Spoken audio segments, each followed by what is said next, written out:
Look, what a piece of looks.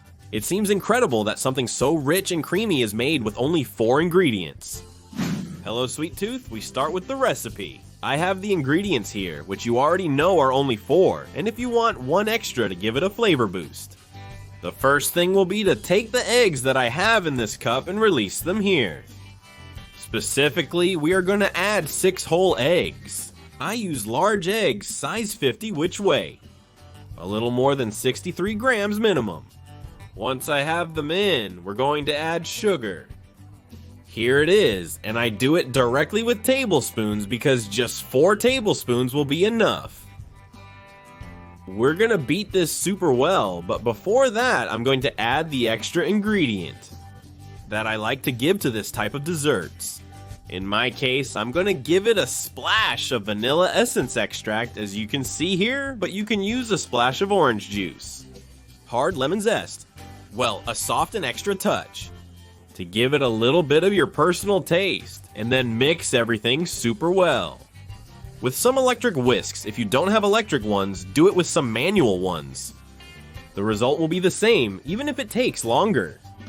A little bit longer. What we are looking for is that the mix increases a bit in volume and becomes completely frothy. You'll notice that it's a bit lighter and super bubbly, just like you see here on the screen. In addition, the volume increases, so I recommend that you use a very large container. That way we splash it out. Well, once we have it this frothy, we're gonna add the next ingredient, which is cream cheese, spreadable cheese. A mascarpone type cheese also works, whatever it is, as long as it's creamy and soft. Use whatever you have, whatever is cheapest, easiest to get, or whatever you like best. What is important is that you beat it again. Here we want it to completely dissolve, so if you have it at room temperature, I think it will dissolve faster and the lumps will be removed, so that we only have the flavor in a completely smooth and uniform liquid. Well, in fact, I think I almost have it. What we will do now is add the last ingredient, which is milk. There it is, 600 milliliters or 3 cups. If you do it with electric whisks, you can do it like me, directly, without stopping beating.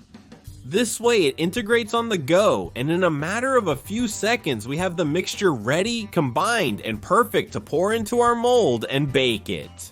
Alright, cream is ready. I'm going to use a 20 by 20 centimeter mold, which, as you can see, I have lined with 2 baking papers, 1 in each direction. If your mold is round, it's equivalent to about 23 centimeters in diameter. And what I do is spread the cream inside. I like to do it this way through a strainer or sieve to remove the bubbles. This makes the flavor compact a bit at the end and the texture more uniform, although this step is optional. And just like that, I have everything in the mold and we have nothing left. Straight into the oven to bake and cook. There it goes inside. As I had told you, the oven is at 200 degrees Celsius, which is about 395 Fahrenheit with heat up and down. And if possible, we're going to have it without a fan. 35 minutes, and after that time, it has this great look. We just have to take it out and let the temperature rest. After taking it out, it has a kind of trembling texture, and what we will do is let it cool down, lowering the temperature. For that, I always like to cover it with a bit of kitchen or absorbent paper, which always makes the temperature drop more evenly.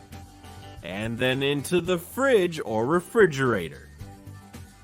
In this case, 2 hours would be enough, but as I usually tell you, from one day to the next, much better.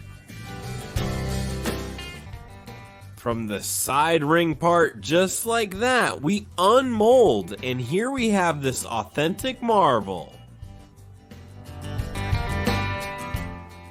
We also remove the baking paper that we had in the mold, and we will have this piece of cake ready that looks... What do I do now? Well, this is optional, but I always like in this type of posters, give it the plus at the end.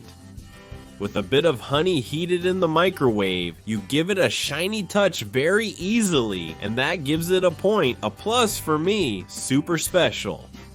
So if you like it, try it, and if not, it can also be done with some syrup. In the end, you get a wonder like the one you have here. It has taken us very little work, and it has a really incredible texture. And look, it cuts so easily because the important thing is there. And look.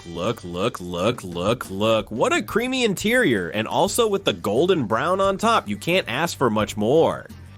I'm sure more than one of you is wishing to be the owner of this spoon. Look, what creaminess. I hope you like the recipe and even more that you dared to prepare it because I'm sure you're going to enjoy it.